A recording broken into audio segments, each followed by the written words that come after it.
Dans la parashat Beshalach, nous voyons deux grands moments de l'histoire du peuple juif. Évidemment, la sortie d'Égypte, le passage de la mer Rouge, et à la fin, on clôture avec la guerre contre Amalek.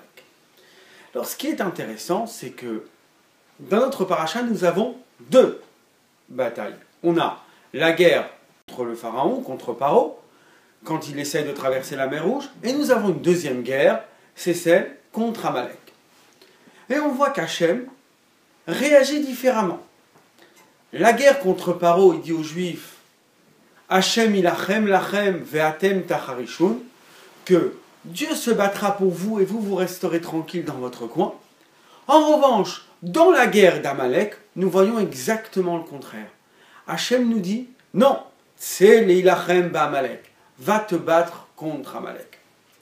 On voudrait comprendre quelle est la différence, pourquoi Hachem a choisi de demander aux Juifs de se battre contre Amalek, en revanche, pas contre Paro.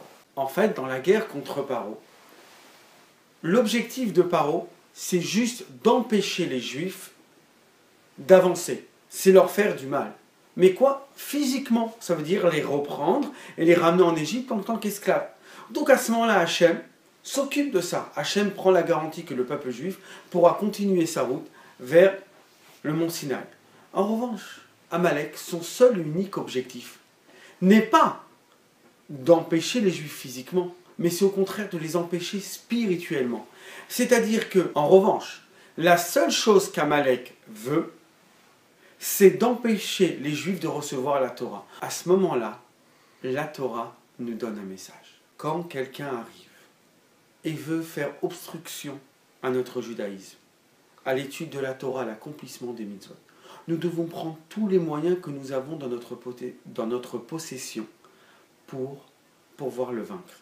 Et même si ces moyens-là ne sont pas les moyens que le peuple juif a l'habitude, parce qu'il y a marqué « Akol kol Yaakov vayadaim yedei Esav ».